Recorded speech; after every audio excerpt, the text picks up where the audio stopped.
I want to talk about the arched back. Maybe some of you have seen it, where you're bench pressing, and if you have excellent mobility, especially sort of in the thoracic, you get this incredible arch in your back while pressing. And so the way I learned about that, or the history that I understand about that, is that it has to do with powerlifting competition. Has anybody heard anything different? No, yeah, my knowledge of it is purely so it reduces the range, right? So you can move more weight. Yeah. Anybody else know any like super benefits? Better? Is it better form? Is it better other than purely for the competition side? I think it might improve your leverages slightly, but I'm not 100% on that.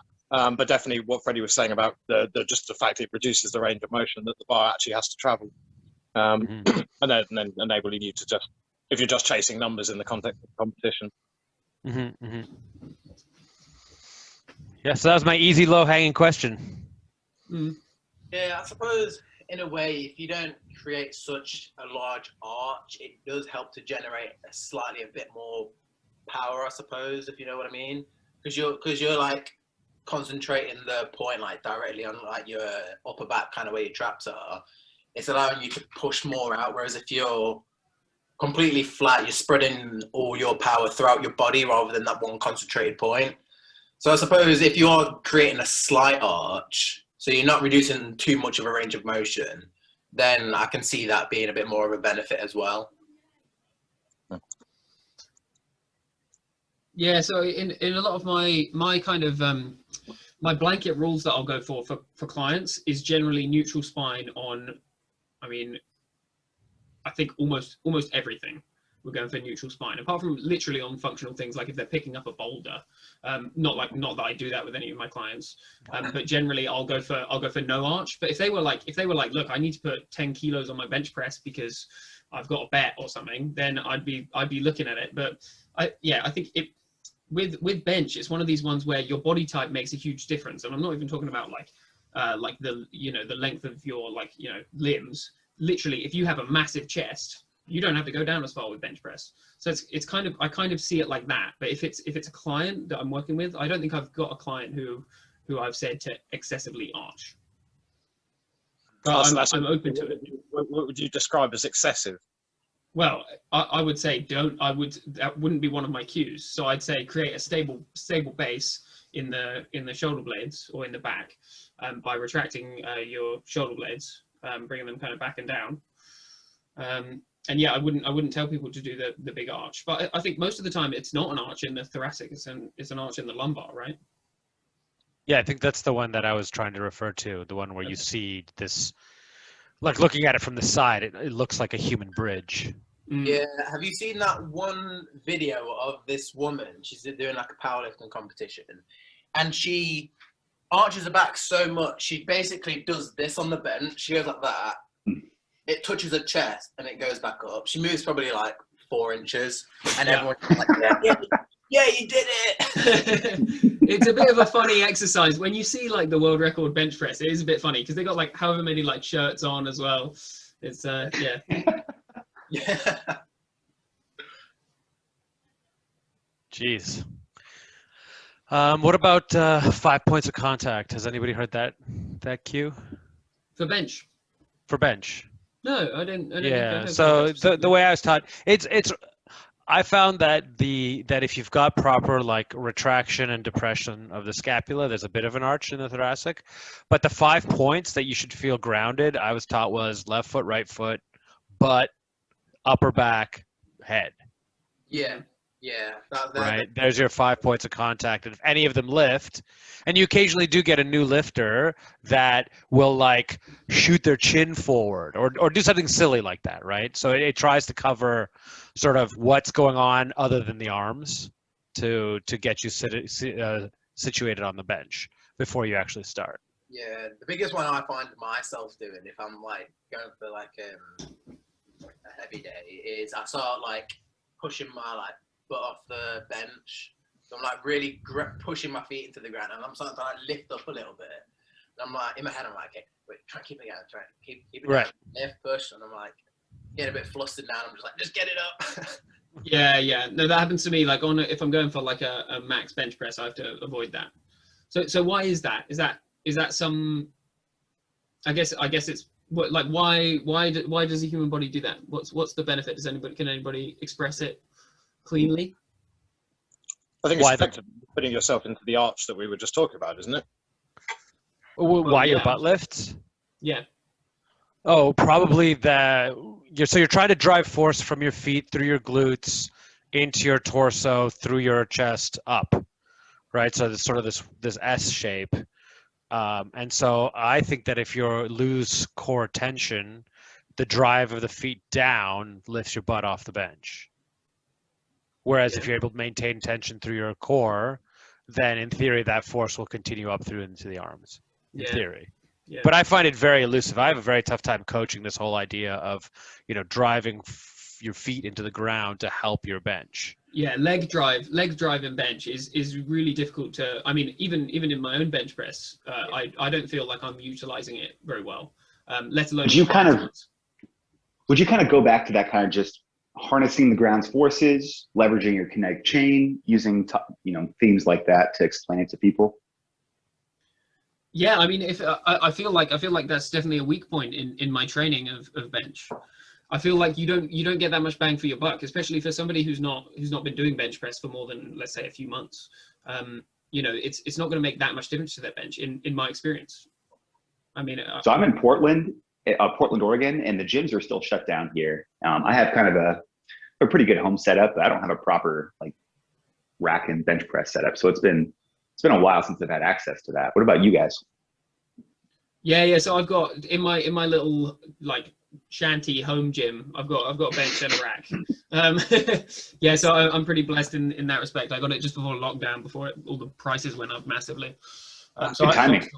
That's my home gym. It's just like a little like kind of like cable setup. So it's got like a chest press. You can move it to shoulder press rows. Oh, nice. That's great. You can see like a rope up there. It's got a leg extension. There's like cables on the bottom, so it's pretty decent. But what do you call that machine? I don't know. Multi-gym. It's like Inspector Gadget. Yeah. But yeah, that's pretty good. So I can do pretty much every body part doing this like pretty effectively, except for the legs, really.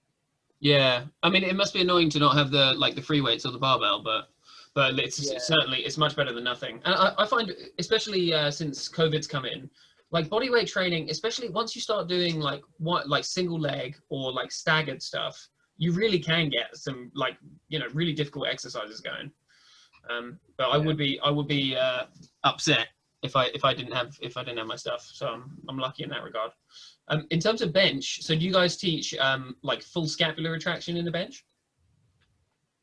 Yeah, 100%. Mostly Definitely. I've personally got a sort of one of these recurring shoulder injuries that's been going on for years. That's fine until those moments where I bench a little bit too heavy. My scapula and sort of upper back setting wavers a little bit, and then I start feeling it again. So for me personally, that's like one of the most important cues for my bench, and then that's just sort of bled on into how I teach it to other people as well. So I hope that they don't pick up the same sort of injury. Yeah. What's your hand position on a bench? Wide-ish. I use a normal Olympic bar, and I normally put either my middle finger or my index finger on that smooth ring towards the end. Have you ever done line of force as your cue for your hand position? Never heard of it. Okay, so line of force would be the direction that you need to push in order to lift the bar. So there's and that line isn't perfectly vertical, right? You're typically pushing from sternum, but then to over the shoulders. So it's kind of it's a diagonal-ish is how I describe it, and I've heard it described. And so you want your forearms to, as close as possible, match the line of force. So I don't know if you've ever seen sort of somebody who's not so new at benching. The easiest one to correct, and I'm going to be off camera, so I'm going to do something silly with my elbows, but they're benching like this, right? So their grip is too wide, and so the line of force is up, getting the bar up. This is looking at this would be you standing at your client's head as a spotter and looking at their forearm from the top, right? And so because they've gotten too wide of a grip, their arm is out. So the bar is still traveling up, but their forearm is pushing out at an angle. So their forearm doesn't agree with the line of force on the push, and so they lose some power. And you can get that as being incorrect. You can get this one, which I see way more with dumbbells, right? When they don't have a bar, their line of force, they come down to this position and then push. And then the other way you can screw up your line of force is this way and this way, which you don't quite see as much.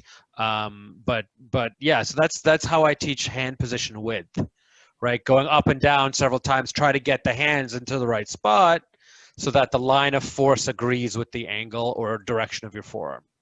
Yeah, I find it, fortunately, with a lot of those errors, they're self-correcting because they're just brutally inefficient, right? Right. So that's good. And I was reading some really interesting things. So just a quick tidbit. Apparently, the more like elite your bench numbers get, the more that there is that an exaggeration of it going like up your body like this. So obviously, like a new bench presser, you know, super like this, and then as you keep going, it's more like up. If that makes any sense. Mm-hmm. And apparently, so I've seen some diagrams. Apparently, the more elite the bench pressers get, it really does become this thing where it's moving loads up like that at the beginning, and then like that. Mm. So just in fact, I'll see if I can find the link. Yeah, that'd be a good one. You just had a really good idea. That'd be great to have if you're bringing stuff to our meetings, to have the journal links or the article links. Yeah. I started a spreadsheet for myself because I make all these claims. Right, my favorite claim to talk about with new clients is you know, about how fitness will reduce your chance of dying soon. Yeah. And there's some really great studies for that. I phrase it a little bit differently, but there's some really great studies for that. And for a while, I would fumble because I read the study and I remember it, but then I don't actually have the ability to pull it up. So I made myself a little spreadsheet with my cheat sheet links to all these different things in case anybody ever asks. So I can just open the link up and be like, oh, you're the one that doesn't believe that if you've never weightlifting at 50 isn't worth it. Oh, okay, here's a scientific study that looked at the 40-year-olds, 50-year-olds, 60-year-olds who have never weightlifted and the amazing health benefits that they gain from it. Yeah, it's never too late. It's like stopping smoking, isn't it? The literature is very supportive of it, which is fortunate for us guys. So I'll link to the picture and the article for if you guys are interested. Oh. Nice. Ali, what shoulder injury are you recovering from?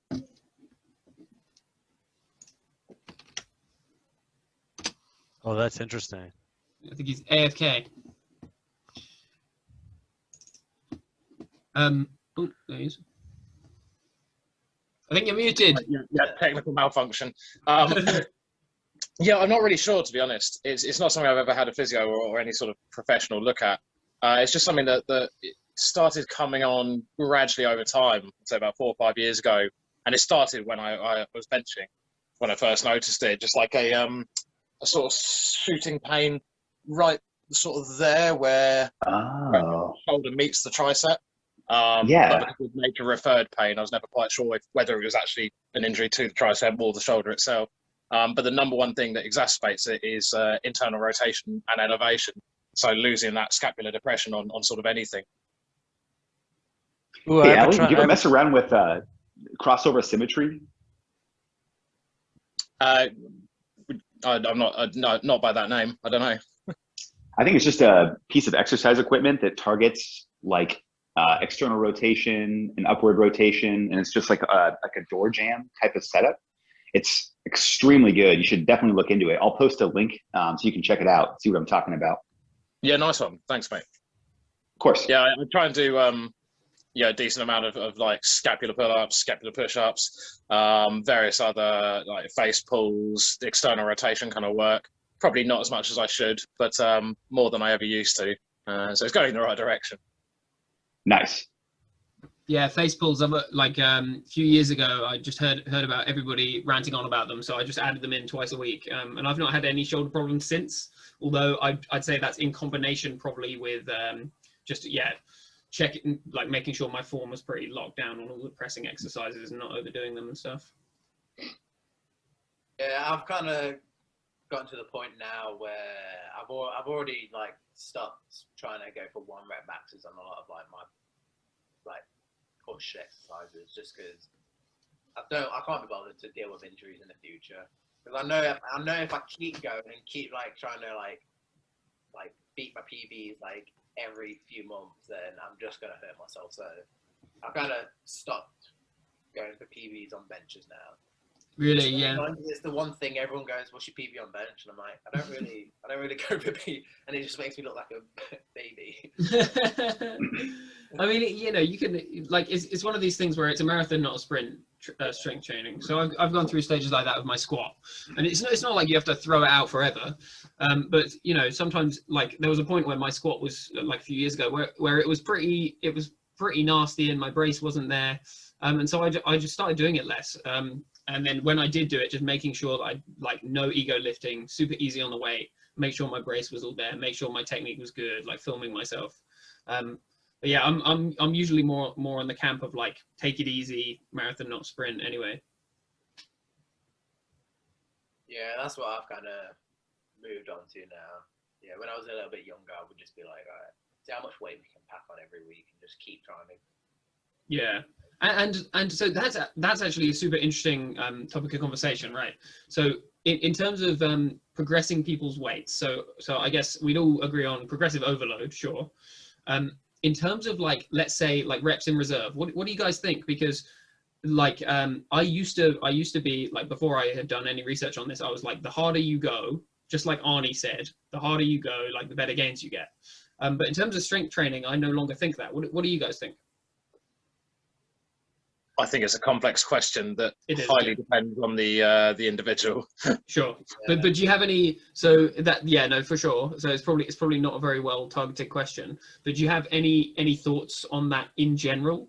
So for an example of a thought on it is it's very rare that I train to failure now, because I don't think it's necessary to train to failure to get the optimal strength gains.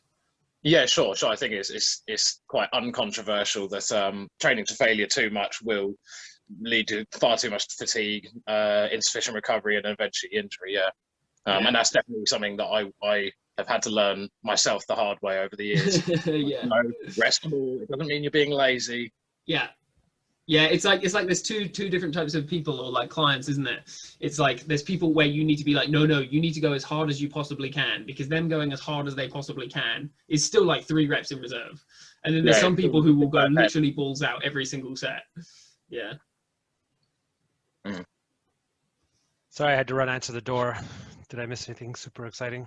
No, we were just talking about like kind of reps in reserve and kind of mindsets in terms of failure for optimal strength gains. Oh yeah.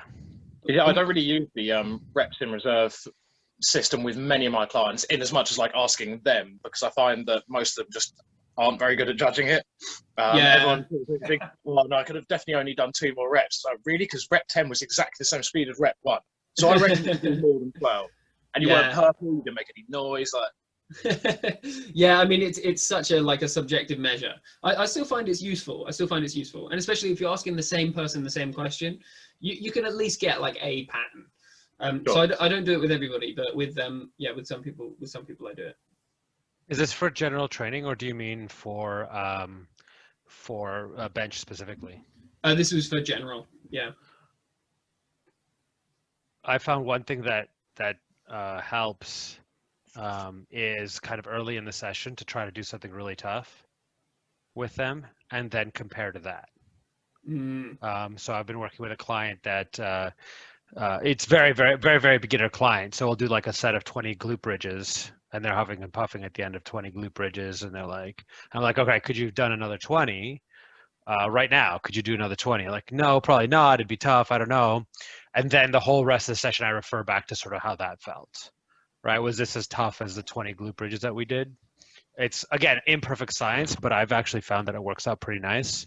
Yeah. Um, Yeah, it's a yardstick so that you're not just like, yeah, banking on them getting the numbers right. You can actually see, yeah. I think that's actually a much better way to do it, in a way. Start every session with 1,000 burpees, and then they can't complain about anything else. yeah, pretty much, right? You start with something. You don't want it to go overboard at the beginning. I remember my first couple of months as a trainer. I was doing a fitness assessment on somebody, and the way the fitness assessment was taught to me is it's the bike test. So you get on a bike, and you've got to maintain. Gosh, I don't remember the RPM, 90 RPM, something along those lines. And every 30 seconds, you incrementally increase the difficulty on the bike. So if it's one of those electric ones, it's really simple. You just hit the up arrow, right? And this person was hadn't been to the gym in forever, and this test is brutal. So they were out for half the session. They were like laying on a mat, breathing. They almost puked and all that kind of stuff because they were really trying, and they got destroyed. So maybe not the 1,000 burpees at the beginning, but something tough early on. I've done that to myself before. Like, start of the session, I was like, all right, let's jump on the rower. I want to try and like get a new PB on doing 2,000 meters. And I was like huffing and puffing all the way through, and I did it in like 7 minutes, and then I got off and I had to lie down for like 10 minutes because I just started seeing stars. And then when I was like, okay, right, let me stand up and go train now. I went to go do like shoulder press and with dumbbells and warming up with like 5 kgs, and I was just going. Yeah, you totally taxed yourself. Yeah, you couldn't recover. I can't do it anymore. Yeah, I just don't have the mental strength to bother doing stuff like that anymore. I just couldn't do it. Like my sessions have to be kind of like one or the other. There's no way. Like, you know, the first few years in the gym, I was just absolute like nutter and was just proud of however like wrecked I could get. But now I'm just like, nah. Like, I'll go super hard on exercises, but I won't do like, you know, HIIT plus weights for sure. Yeah, I don't play around with that. What were we saying? No, that was good. What was the next topic that you had? Or so I haven't really prepared any. So my usual like list of overarching topics is like, you know, marketing, financial, training, motivation. But yeah, so has anybody got any questions or topics? We don't have to go like super deep into it because it is a massive topic. But me and Adrian did have like a very brief talk about it in like the comments of one of my posts about. And I did link the video into the group about the basically like the health at every size kind of thing. I don't know if Freddie and Ali saw it, because I know you're obviously both from the UK, on This Morning. Okay, no, I didn't. What is it? So there's this woman on Instagram and she calls herself the Fat Doctor. So she's an actual doctor and she's, you know, overweight, but she went on This Morning, and I don't know if you're familiar with Steve Miller. He's the guy that does like hypnotherapy to help people lose weight. He's been doing it for like 20 years. Okay, no. What did they pit them against each other or something? Yeah, and basically the argument was, she was saying that being obese is essentially healthy, and that losing weight can do more harm, which I get in some circumstances. But she was basically like glorifying being obese, which my issue wasn't with like the glorification. It was the saying that you can be like healthy and you don't need to lose weight. And yeah, I think we even. Sorry, go on. Yeah, like I get you, like body positivity. Always be comfortable in your own skin. You know, be happy, but don't tell people that they're healthy and that they don't need to lose weight. When if you're obese, generally it does lead to obviously a lot of other complications. Yeah, I reckon we'd probably mostly be in agreement of that. I mean, the science is out on all this stuff in terms of like all cause mortality, just to go for the low hanging fruit. If you're overweight, I mean, your chance of, heart disease, everything essentially. And COVID, goes well. for crying out loud. And even COVID. Yeah, like what a point that they talked about was the dude Steve Miller brought up that obesity is like, I think he specifically said it was the second largest cause of death in the world, and she said that was basically nonsense and a lie. She would know. But I mean, and she's under no pressure to provide evidence for this, I suppose. No, she was saying she can provide evidence, but I feel like she was almost going for that kind of line of reasoning of, being fat doesn't kill you, heart disease does. So technically obesity doesn't kill you, the heart disease does, kind of thing. Because it is one of the, leading causes of death in the world. I think in the world it's like 5th or something, like top 5 causes of death. And I don't get what evidence. I mean, I would like to see it if I could find it somewhere that said otherwise. Yeah, I mean, I would imagine that she probably doesn't even have evidence otherwise. She's just gone down. My guess is it's going down the track of, like you said, body positivity, but she's taking it way too far to some illogical conclusion, right? Yeah, but the thing is, she's actually a doctor. Like, she is a doctor. Yeah, I mean, I have a degree in business, but my advice on business probably isn't anywhere near as good as some people's. Yeah, I think. Because sometimes you see books that are completely wacky and they're written by doctors, but it's like, well, if somebody does the work and can pass an exam, it doesn't mean every single one of their beliefs is going to be trustworthy, right? Yeah. Well, I don't know what you guys think. I think, so just jumping in super quick about that specific topic, I think that we have a certain level of acceptable manipulation of the truth if it's going to make you money. Yeah. Right? Like, we don't really... you have these people on these daytime shows or talk shows or with these big audiences, and I don't often see these news outlets and these places bring these people on and taking them to task. Be like, yeah, you're a doctor, what was your position in your class? What were your accomplishments as a doctor? What papers did you write? What colleagues did you work with that have a high opinion of you? What's your experience that got you to this point where you've started to say that obesity is not unhealthy? Like, tell us like really the almost like a cross-examination style of journalism, right? Yeah.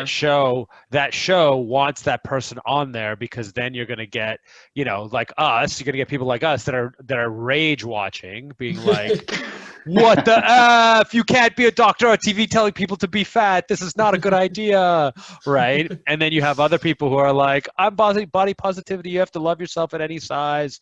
And this is a really wholesome message.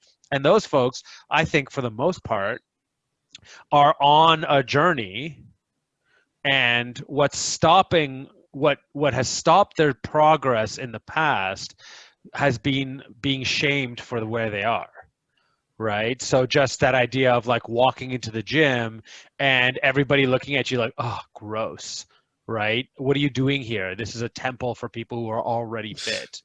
Right? And for places to be like, hey, welcome, this is amazing, you're awesome where you are, and if you make progress, that's awesome, I can't wait to see you at class next week, and if you don't make progress and we don't see you, what can we do to help? No pressure, welcome, right? Like that kind of body positivity where like you're welcome onto the floor where we have all the weights and we do all this exercise, whether you're 100 pounds underweight or 100 pounds overweight, right? Like that, removing that barrier of the shame and the insults and all of that, removing that so that they can continue on the journey, which hopefully in theory leads them to being healthier. Yeah. Right. Yeah. I think that's the core of it. I think that's the vast majority, but like, and I'm probably going to sound like a broken record after a couple of weeks, but that doesn't generate clicks. Yeah. Right. Yeah, that's not. True. that's not particularly interesting. Nobody, a bunch of people being like, yeah, life is tough and I'm on my journey and sometimes I make progress and sometimes I don't. And, generally speaking, I want to be healthy. I don't need a six pack. And you're like, okay, well, I've moved on to another show like 10 minutes ago. Yeah. This is boring, right? And we aren't discussing that show. Like the show that you're talking about now, like right. There's a reason why it's not the topic of our discussion. So yeah, it's one of these things where it's one of those kind of sampling biases where of course we're going to be talking about the outliers. But yeah, in terms of that whole thing, I mean, yeah, I think we pretty much, I don't want to put words in anybody's mouths, but I think we'd all agree that the kind of health at any size thing taken to the extreme is just silly. Yeah, and I think what's interesting about that, not the health at any size thing, but about the discussion, or at least for me is interesting, is how do you have conversations with people in that state, right? The trapped overweight, trapped in their body, feeling hopeless, right? How do you have that conversation? Because it's a very emotional conversation. Right, like if you come armed with charts and graphs and like, look, I've made a calorie in, calorie out calculator that if you just follow this to a T for the next 6 months, you're gonna lose a pound a week. 4.3 weeks per month, 624. You're gonna lose 25 pounds in 6 months, but it's gonna be in a healthy way. Here's your spreadsheet. Go, right, and they go home and cry and eat half a pizza. Not that it happened to me or anything like that, right? But like, how do you have that conversation that's actually meaningful for the journey? So that part's interesting. The other part is like the debate on the science. I think you've said, Freddie, right? Is just it's done. Yeah, there is no debate. Not there. Interesting. But yeah, no, and it ties in with what we were saying. I think it was last week, where it's like people, you need to realize that people don't know everything you know, and even some of the basic stuff like calories in, calories out. Some people don't know it, and some people have heard it and they don't believe it.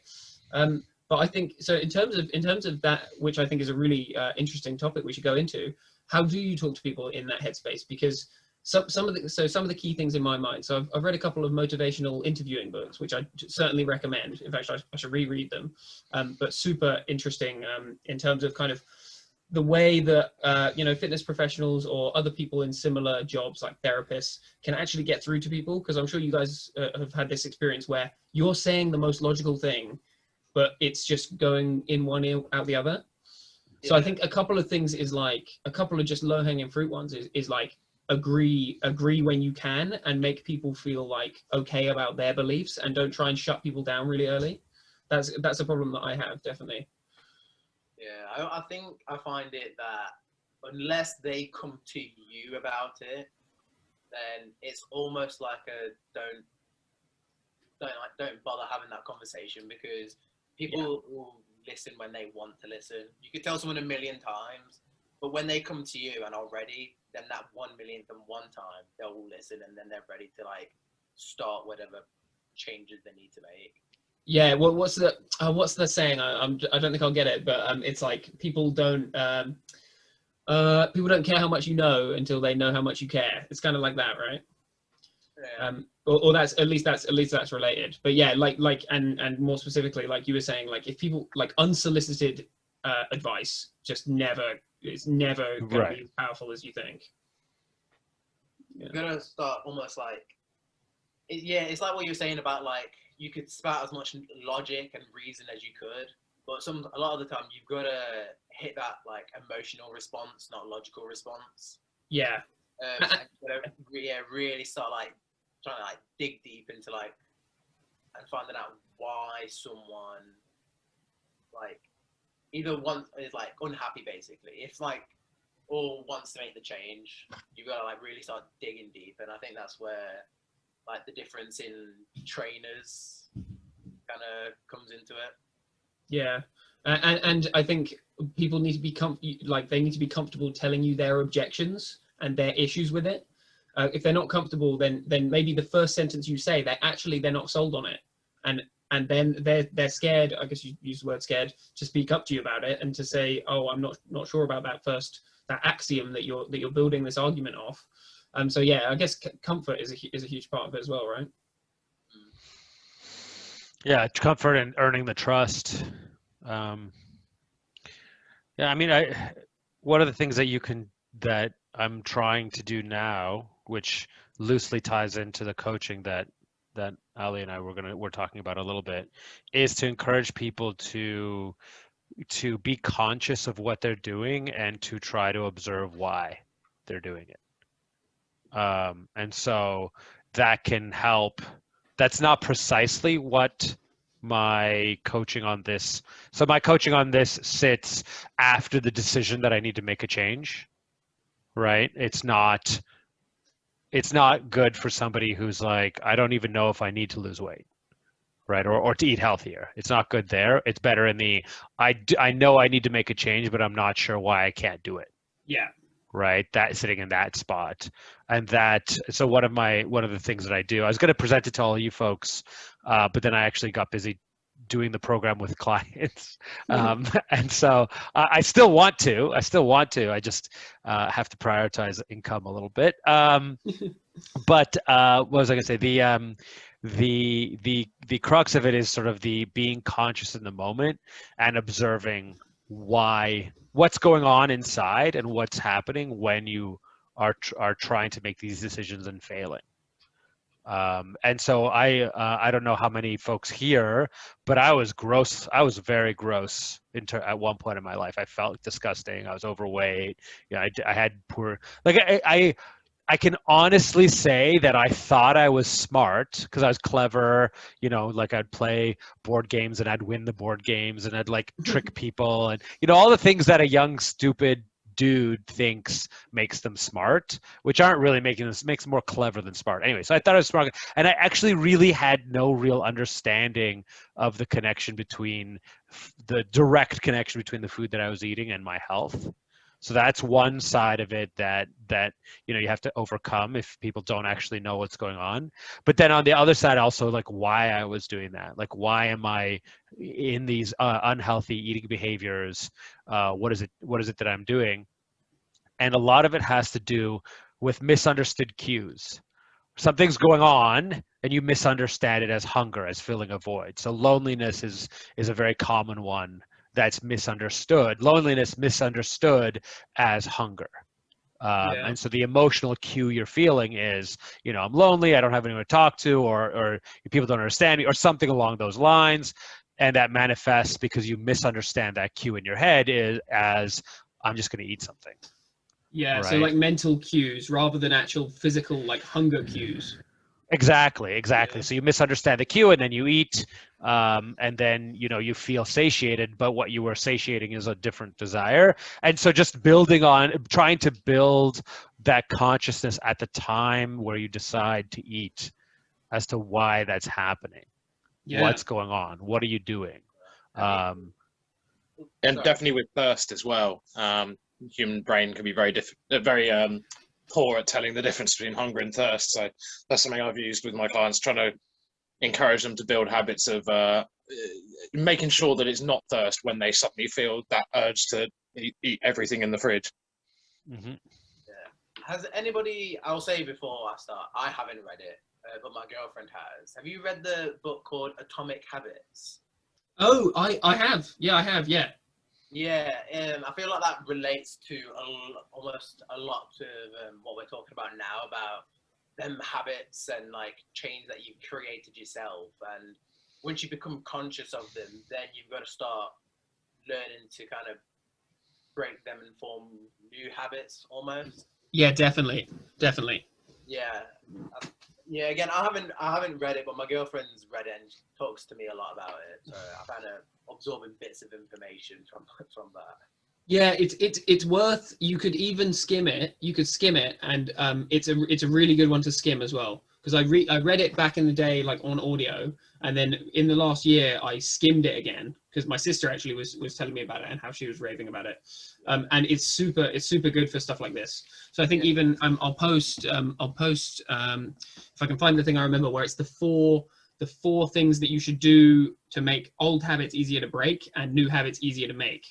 So in fact, I'll go searching for that now. It's quite an easy little tidbit. I'll write the name of the book in the chat just in case anybody hasn't read it. Sweet. Yeah, if you're interested, if you haven't read it, I'll probably pick it up at some point in the next week. Yeah. conversation and start just skimming through it, just to kind of pick up some bits.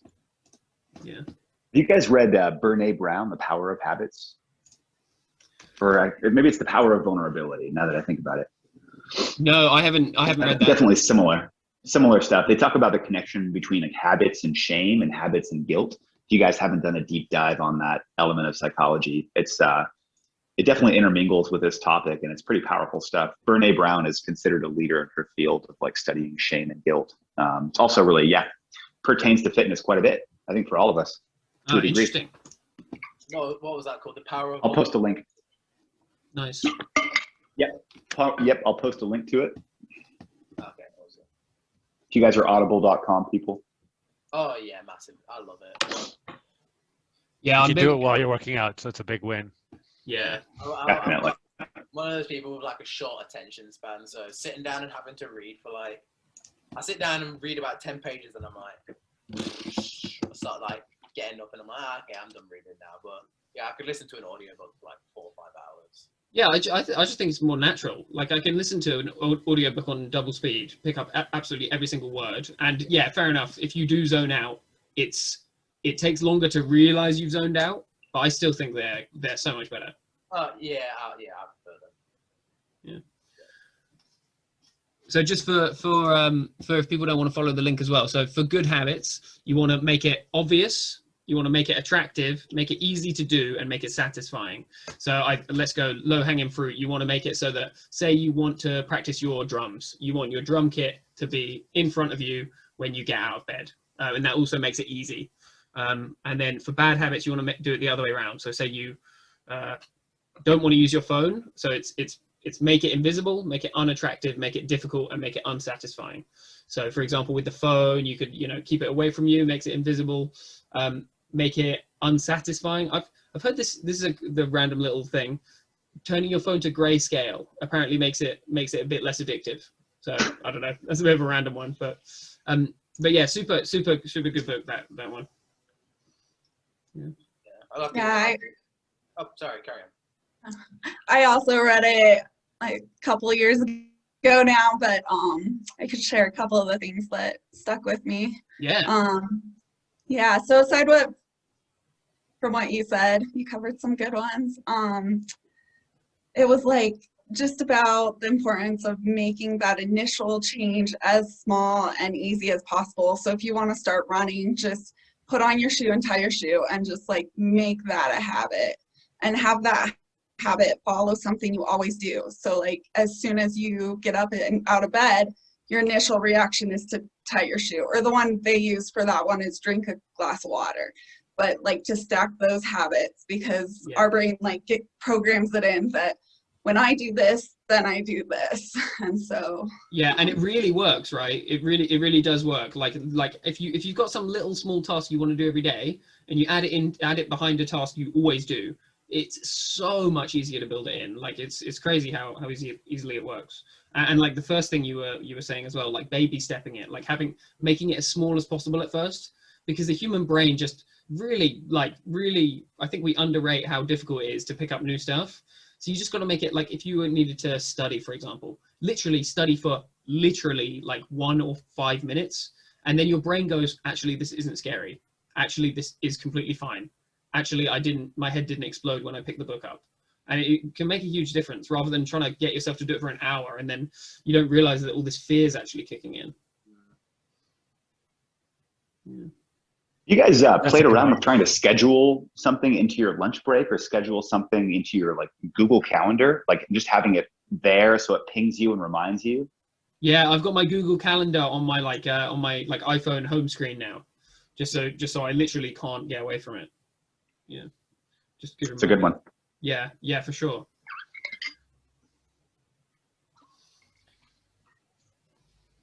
So marketing, anybody got any fun marketing things they can think of? I'm going to start doing some free digital marketing courses online, so I should have some good insights in the few weeks if you guys are interested. Is there anything on the tips of your guys' minds? You're doing free ones as in like you are taking a course? Yeah, taking the course. Yeah. Oh, okay, cool. Not running. Very cool. Yeah. No, Okay, no, my, cool. my digital marketing is nowhere near at the standard where I'd be wanting to teach it. Yeah, Yeah, I find it very difficult.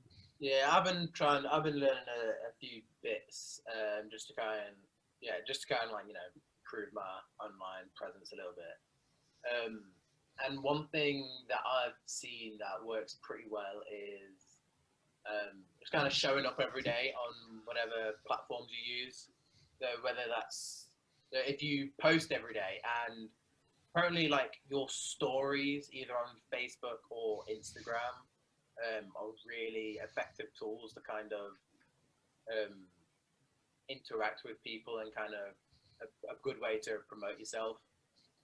Yeah, because it always feels like when I've been doing Instagram, it always feels like doing a story is like a waste, because if the content's good, then you kind of want it to stick around. But I guess stories are good for if you, I mean, it's clearly better to do them, and then you just put the stuff on that's a bit less like wordy and a bit shorter form content, and it's more like personable, I guess. Yeah, like generally on stories, I'll put like questions up, or a poll, or Yeah. just anything that will get people to interact with it. Yeah.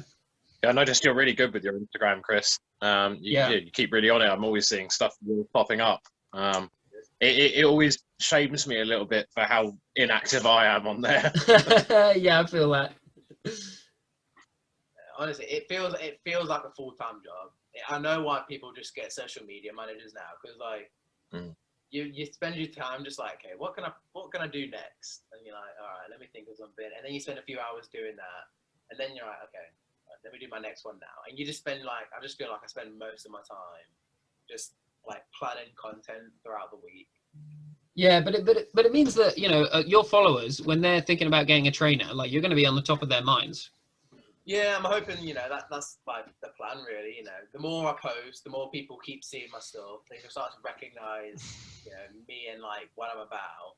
So yeah, hopefully, like the day where they're like, oh, I think it's time for me to potentially start getting in shape or whatever, or do this.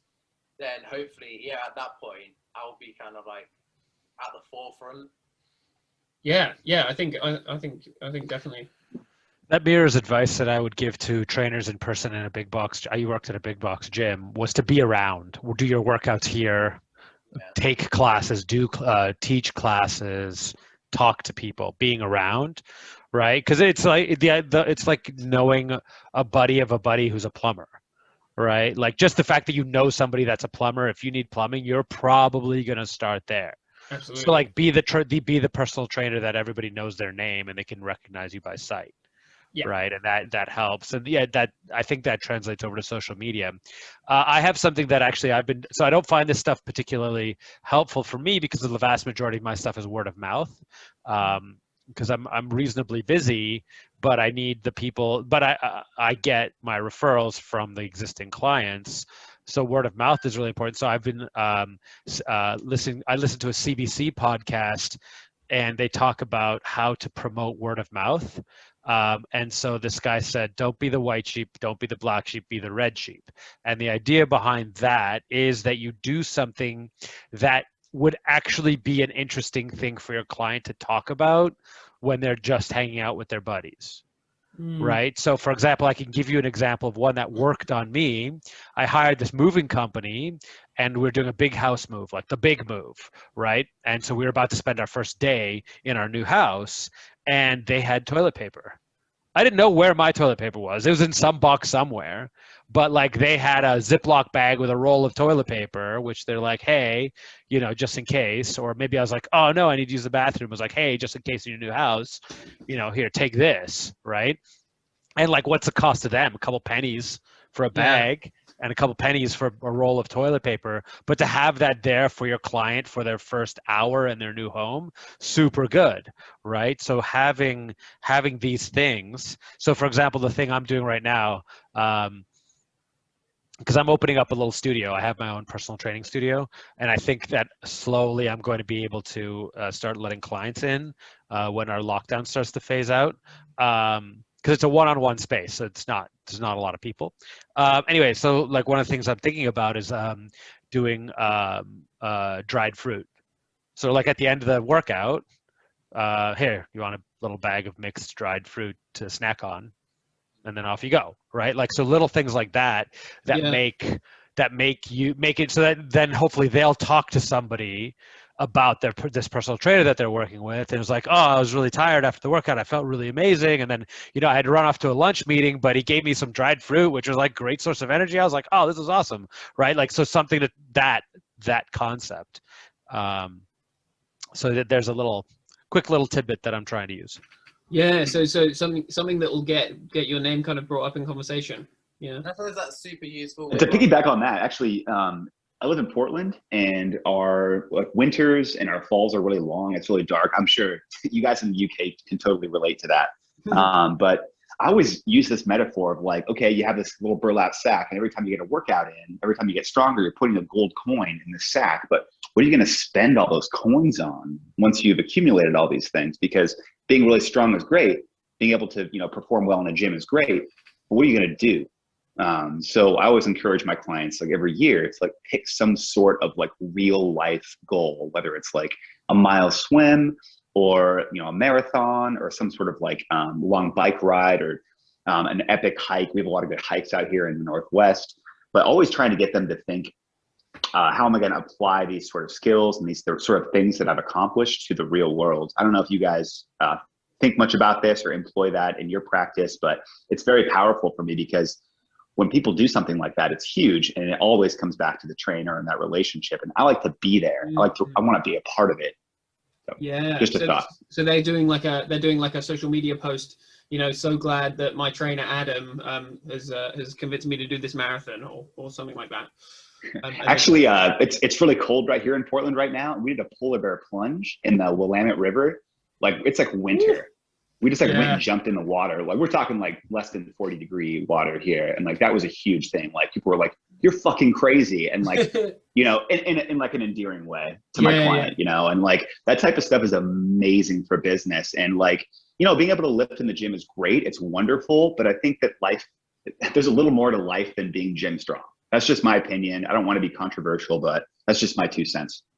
I think that's super valuable to tie anything that we're doing in the gym with our clients to actual real world results and real world performance, because we can get really nerdy with our exercises, like I know 84 ways to stimulate the long head of the triceps, and we forget that the average client probably doesn't care that much. The average client wants to feel a bit better, not they don't want their back to hurt every morning. They want to be able to pick up the kid without feeling a pain down their leg. And they want their clothes to feel a bit better. So I think that's really cool, your idea, Adam, of encouraging them to actually set distinct real world targets. Don't be afraid to ask them to dream, especially in the wintertime where nobody's dreaming, everyone's miserable. Summer's coming up, spring's coming up. Start dreaming about what you want to do with all these gold coins you've been accumulating in your little fitness bag. Yeah, great analogy, mate. Yeah, so for client retention, that's something I do very well, which is client retention, is keep having those conversations, right, along those lines of like, okay, what did you use your strength for? Has it had a meaningful impact in your life? Do you feel any different, etc.? Because sometimes they might be unconscious about that.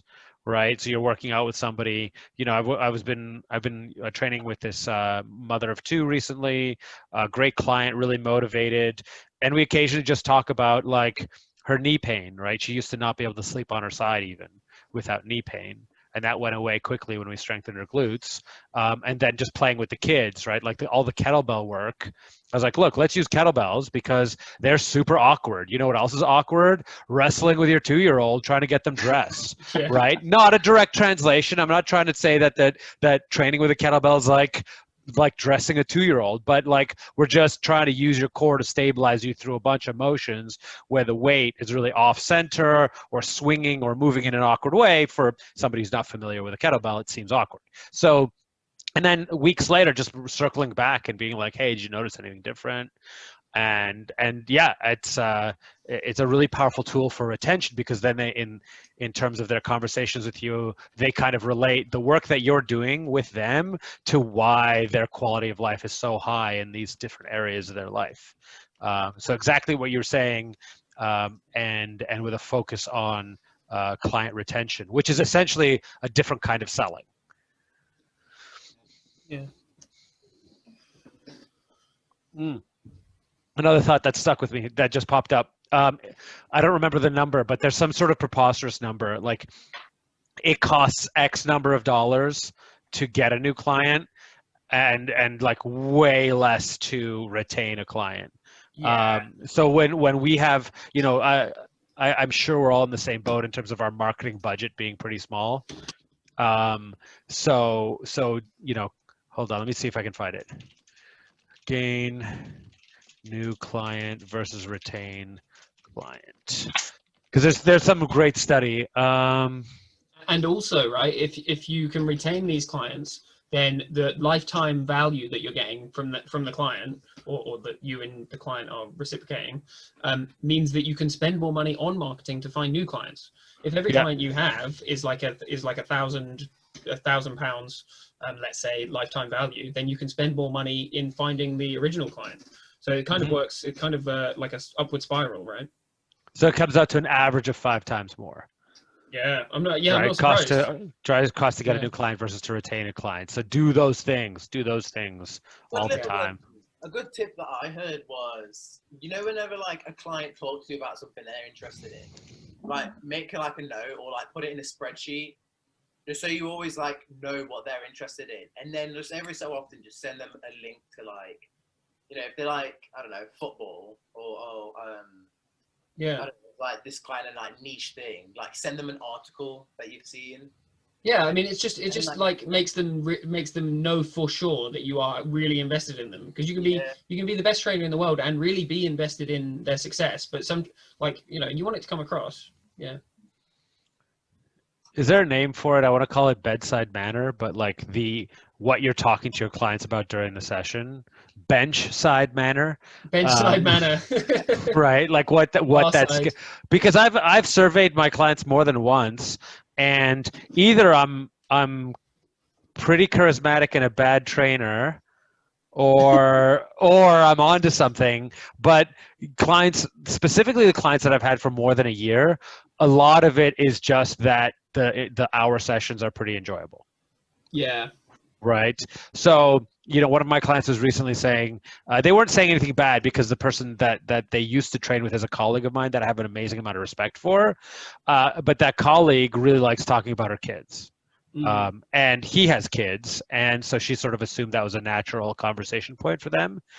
And he was saying to me, he was kind of confiding to me a little bit, like, look, I kind of, like, I love my kids and I'm not trying to get away from them specifically, but I would like some adult time that doesn't involve kids, the conversation of kids. Like, let's talk about The Wire, or let's talk about politics, or let's talk about the news, or let's talk about, college glory days, whatever, right? Something that 40s, 50s-year-old men can talk about, that's not your kids. Because especially with the pandemic and everybody staying, we've had a lot of school closures, so there's been a lot of like parenting from home on top of not going to work. So basically, that's like that little relief. I don't know if you've seen my pictures on Instagram, but this is the client that I train in their backyard, and it's like snow-covered dumbbells, and like it's frigid, but they're willing to train outside, so I'm willing to go there. Anyway, so yeah, so being prepared to chat, like, a part of the reason that I read some articles and listen to some podcasts and keep up with the news is to have something to talk about with my clients. Yeah. Yeah, and I feel like it's actually kind of like an underestimated thing for people that aren't personal trainers. Obviously, like you do develop like quite a good friendship with a lot of your clients, because you see them every week. Like I see, or like when the gyms are open, I would see clients, like some clients more than my family, because like they live like a few like hours away. Yeah. You know, you just develop that kind of friendship. Like I've had clients, you know, I've been to clients' houses to like have dinners with them, and you know, they've gone on holiday and brought me back a gift and Yeah. like that. And it's just, people, I feel like people underestimate that we do actually become like quite close and attached to our clients, but I understand you still got to keep it professional. Yeah, the boundaries can be difficult, right? Because one of my guys at the moment, we're total bros, but then I need to be careful to not be too like, you know, lax and too informal. It's kind of you want to be informal, and you want it to feel like there's this relationship building up between you guys, and that you can be informal, but then there's a limit where you don't want to be actually treating it like your mate just came over, like. Yeah, it is I do find sometimes it is a hard line to like kind of walk, especially when I find it more when the client's closer to my age. Yeah. Because I'm 25 at the minute, but like some of the clients I had before when I was like 22, and they're also like 21, 23 kind of age, and we'll just talk about like, you know, like young like guys talk about, just like you don't have to say what. Yeah. And yeah, like you gotta, like, I do forget sometimes, I'm like, he isn't like one of my mates, but yeah. like, and it's not like it's not like they're gonna warn you if you have gone too far. Like, it's not like they're going to be like, well, I don't know, I think you should step it back 5% less informal. It's like you're not going to get that feedback necessarily. So you got to be on the ball. Yeah. That's really interesting. I have what I use is a timer, and that helps. So specifically a timer in between sets and reps and stuff, because that really helps to bring it back to the training. Yeah. And I think it's actually bailed me out of a lot of those situations, because I'll stop mid conversation, like in mid story, if the timer goes on for the next set, and I use an audio timer that everybody can hear. Yeah. Right. So the timer goes off and I stop the friendly banter. I'm like, oh, time to work. So you're being rude. It's like the alarm was being rude. Exactly. The alarm. I have to second that. I do the exact same thing. I live and die by the timer. So that way, you know, run-on sentences don't last for 20 minutes. Yeah, I should like, I don't time rests in almost anything people do. I should. That'd be a really good way. Like, this would be a nice secondary bird with the one stone to fix. Yeah. So on that note, what do you guys do when you feel like people generally kind of have this wavering sort of like energy level? Some sessions they'll come in, maybe they'll be wanting to hit it really hard, do some sort of full body split. Sometimes they'll come in, you know, and let you know at the last minute that maybe they can only handle like mild foam rolling and stretching. Like, how do you kind of like, what do you guys do to kind of be ready for anything? And kind of like, we all have those clients who are really unpredictable, you know what I mean? And they come in with all kinds of energy levels or just different emotional states. How do you guys strategize around that? You just reminded me of something that I promised to bring up. The world's greatest stretch.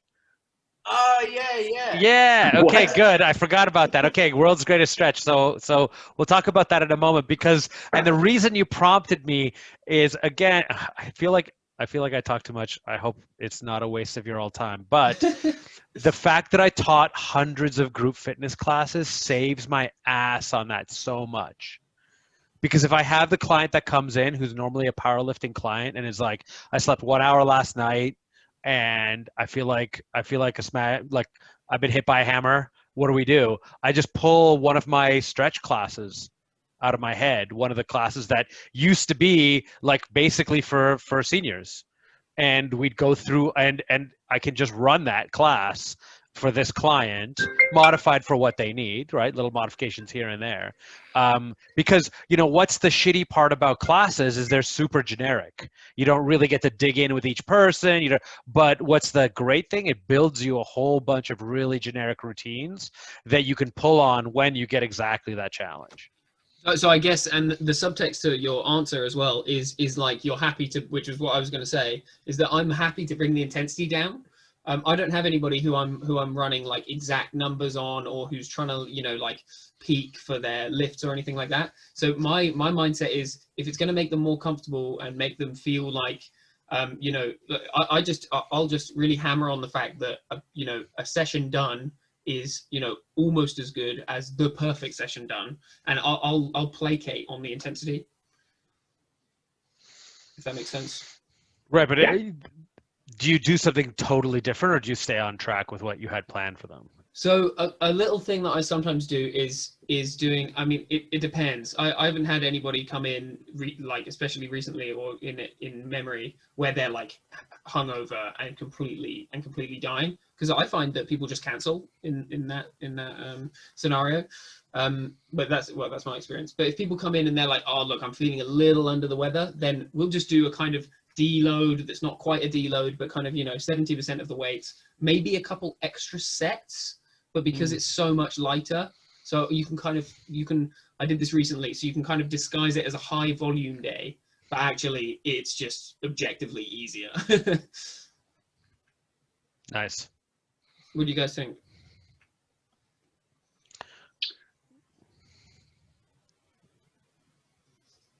Yeah, learn a bunch of group fit. I'll say it again. Learn a bunch Yeah. of routines. Like like I could right now pretty comfortably just guide all of you through a really low intensity stretch and mobility class. Yeah. Right, and just have that in your back pocket at all times. It happens to has served me so well, because I have a client with a C7, C6, C5, C7 like spinal compression issue. So there's a bunch of stuff with shoulders and arms that they can't do, and it's a mom, and so like some days shows up and she's got a headache and she doesn't feel really great, and we have to do sort of a lower intensity stretch and mobilize, and some day, and then her primary is 50% body weight, 50% hit.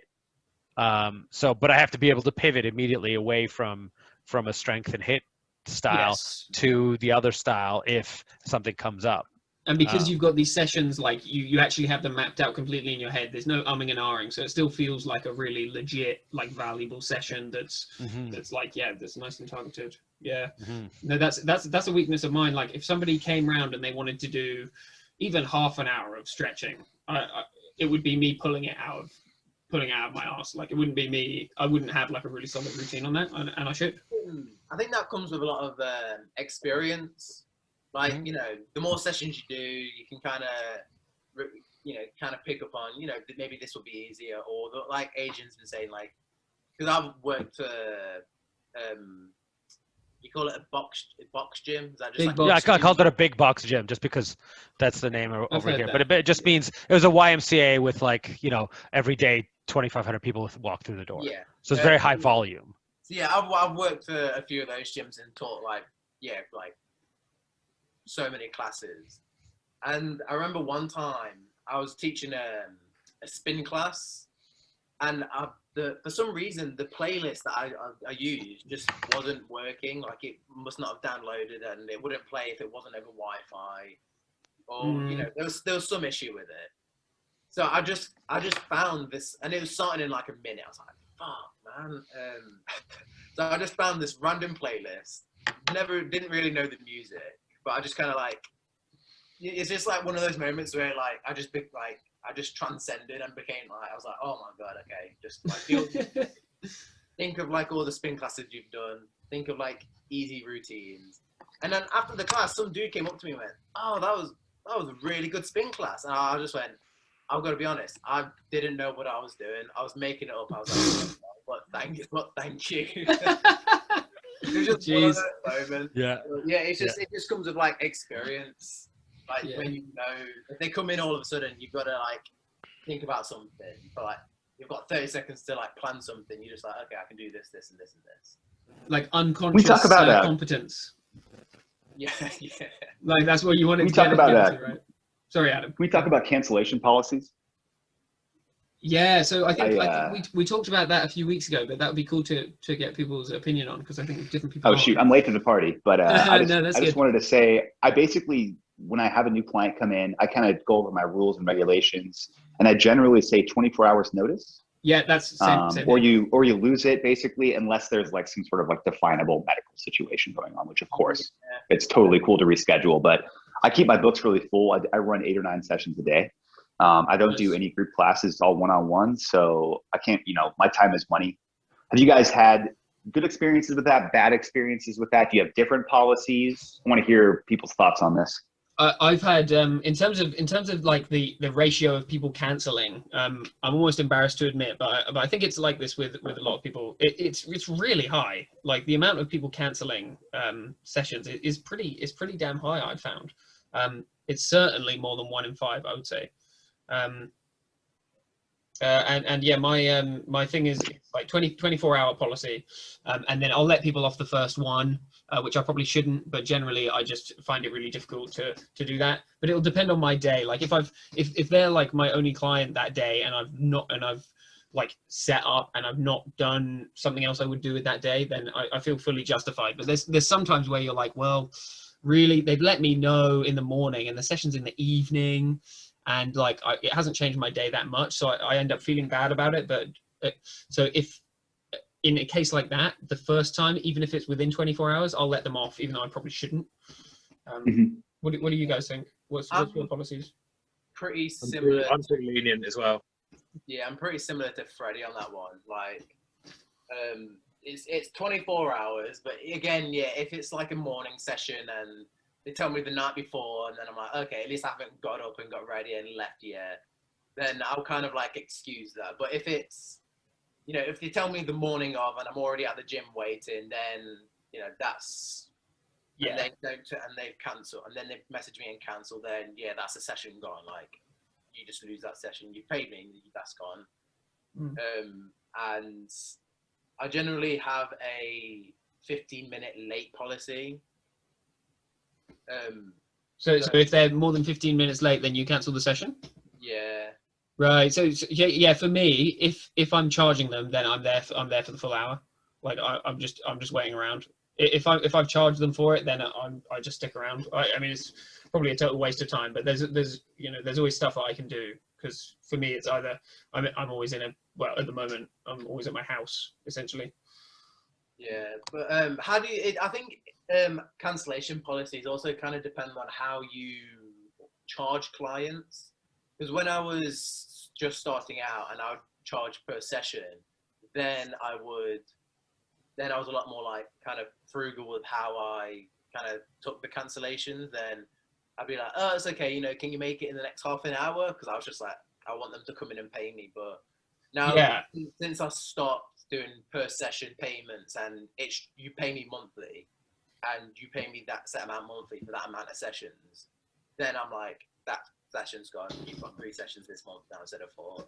Yeah, I mean, we were talking about this before, actually, weren't we? In terms of like pay monthly versus pay per session. All of my stuff, apart from one person, all of my stuff is pay per session, which does make the cancellation policy more difficult, and you have to be more enforcing about it. I feel like if people pay per month and they miss it, it's just like you barely even need to talk about it. It's like, well, you missed your session.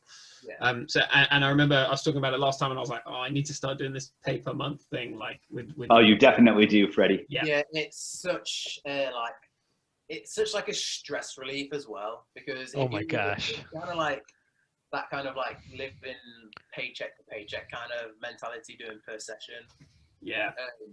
Because someone, like, you could have a session planned with someone, and then they just decide that stop it and that's it, and you're not gonna, whereas if they're paying monthly, they have to give you a month in advance, so that at least then they'll pay you that month, and then you've got that month to replace them. Yeah, and it comes back to this this atomic habits thing, actually, and in another way, you want to make it easy for them to keep going. And therefore, like, especially if they have a standing order going, or like direct debit, I assume it's called standing orders in America too. If you've got a standing order going, then they actually have to put effort in to cancel it. Yeah. Put effort into. I mean, it shouldn't make that much difference in the grand scale of having a trainer, but these things, I think we've all experienced having a subscription to like Netflix or something, and you don't cancel it just because you just didn't cancel it. Like you just didn't get around to it. So I think, you know, things like that, you want to make it easier to keep training with you than not. So I'm completely sold on the monthly subscription thing. I just need to actually just like lay it down. Don't be afraid to encourage your clients to refer you to their friends and family and give them a fat discount, you know, half off a month, something like that. That's a great way to retain a good client and find someone in their network who's going to be good too. If you guys don't already employ that, that's part of what's kept me going this many years. Referrals, yeah. I did that for a Christmas promo. Buy 4, get 2 that you can gift. Right? Yeah. They're not 2 more for you, they're 2 more for somebody else. That's so such I a don't, system. I create a culture of reschedule. So if you cancel with me, you're not off the hook, you're still training with me this week. When? And so sort of to your habits thing, I kind of make it a pain to not do your session. Because So you gotta do it anyway. you're doing it this week. If you don't do it at your scheduled time, we're finding another time and you're doing it. Yeah. So in the last 3 years, I can, it's less than 5 times that I've had to cancel and bill. And it's also less than 1 in 10 that reschedules, never mind misses an appointment. Wow. Right. Yeah, that's So that's such a better ratio than me. So my Making me feel unloved. my retention's really huge. And then my frequency of training, and I don't count when somebody calls me, is like, oh, I got to quarantine, my kid's teacher at school tested positive, right? That doesn't count. So my numbers over the last couple months have had some weird spikes. Like I've had 2 clients that have gotten COVID. Like, so like that, I don't count that specifically. Right. I count that as a sort of, so generally speaking, by creating this culture of rescheduling, I have occasionally lost clients because they're actually not up for the commitment, right? But for the most part, you're seeing, you know, I try not to allow people to buy less than twice a week sessions. And yeah, 2 or 3 times a week, 2 minimum, 3 better. There's big perks to the 3. You get advantages to the 3, and then create that culture of reschedule. So that in their head, they're like, I can go when I'm supposed to go, 8 p.m. like I always do. And if I don't, I got to figure out another time this week to go. Right. Yeah. And then they're like, you know what, I'll just go. Yeah. And they come in. It's easier to just Because the alternative's worse. You got to go through your schedule, figure out when your husband or your wife can watch the kids for you to go train, and la-di-da. And it really works.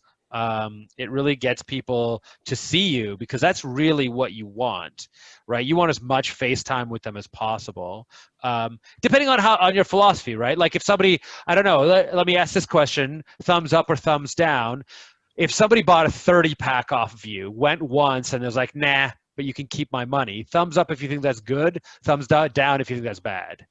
I mean, just do it. Throw your thumb up there. It's yeah. just, So you're all like-minded, just like me. If somebody buys 30 sessions, I want to see them 30 times.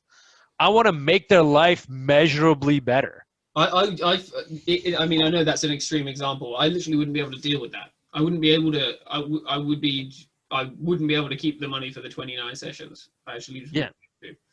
Yeah, and you know, I had a guy that I worked with that had the record for selling 4-packs. Like nobody was close. And also the record for the least number of clients that did a 5th session with them. yeah. Right? And so that's, you know, that person made good money. Like no lie, because you know, 2,500 people go through the door on average per day at that gym that we were working at. So there's plenty of people to buy 4-packs. Yeah. Right. And so that person, depending on your paradigm, depending on your mindset, is either a very successful personal trainer or a very unsuccessful personal trainer. Well, they not got the retention down, right? They don't. Well, yeah, but they've got good income. So are they successful? Right. Well, yeah. So yeah. Yeah, so I create a culture of reschedule, and I try to get them in here for all of their sessions and keep them going, and that helps to build habits, and that actually creates measurable change, and then people are like, oh, this is actually good and actually doing something for me. And so I found that works for me. And so, yeah, I've had cancels right up until 10 minutes before, and where I haven't charged them as long as they reschedule.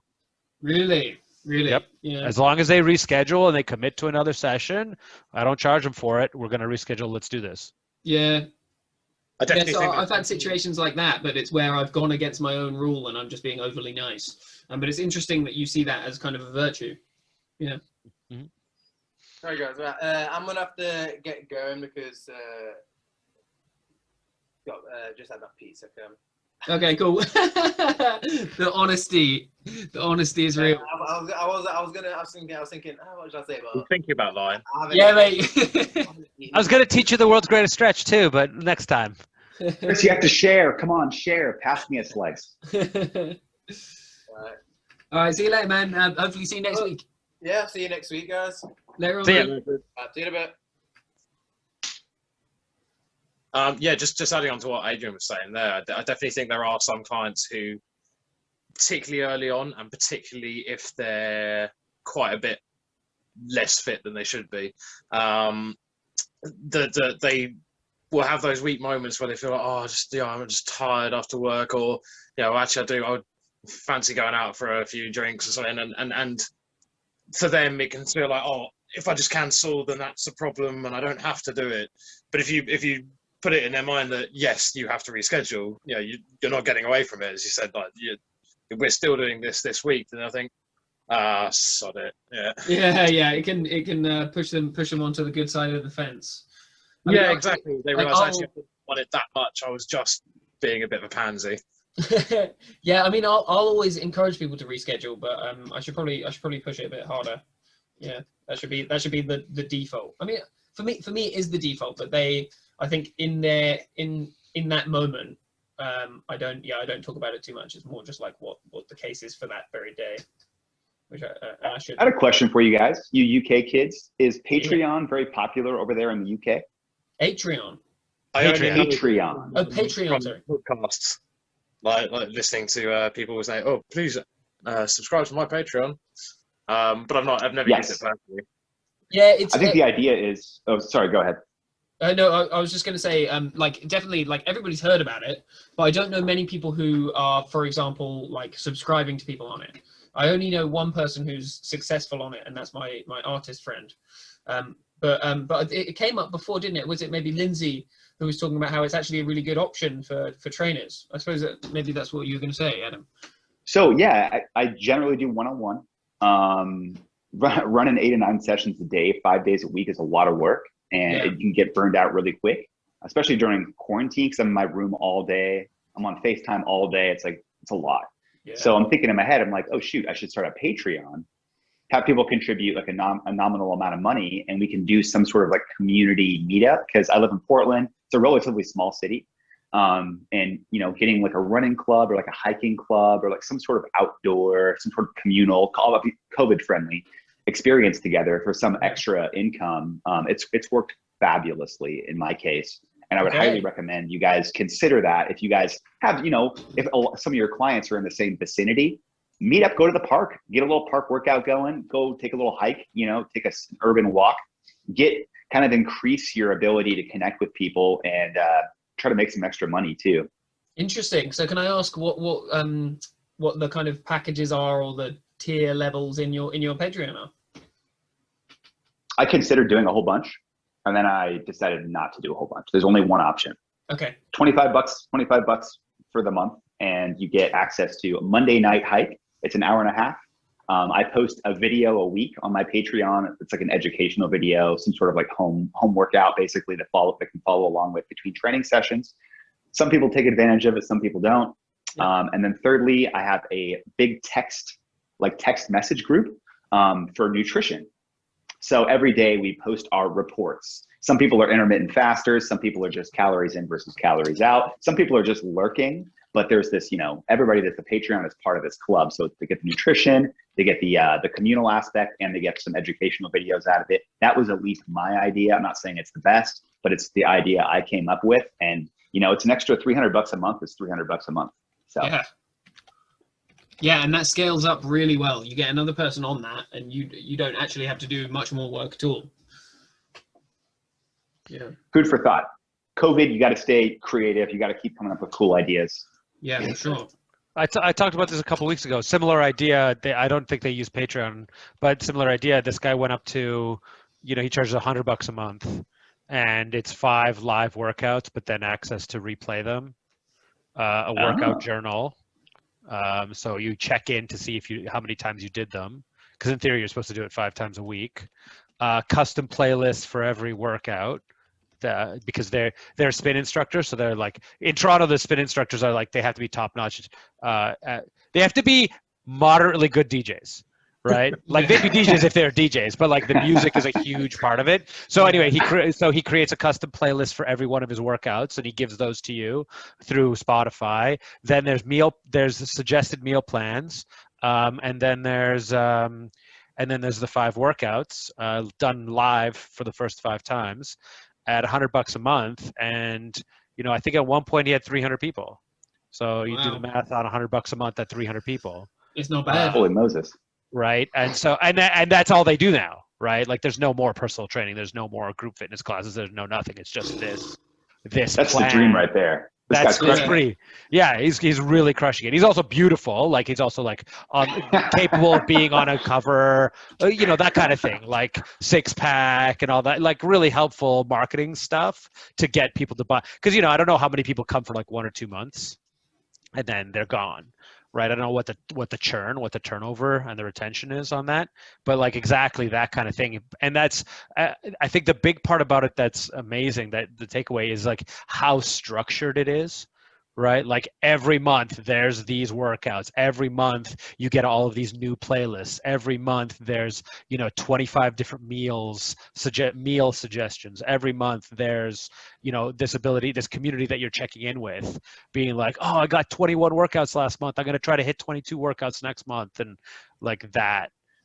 So it sounds like the dream, but it's also like a ton of work and a ton of really, really tight structure. I think it's really cool if that's what you like to do. Yeah, that is a motivating prospect.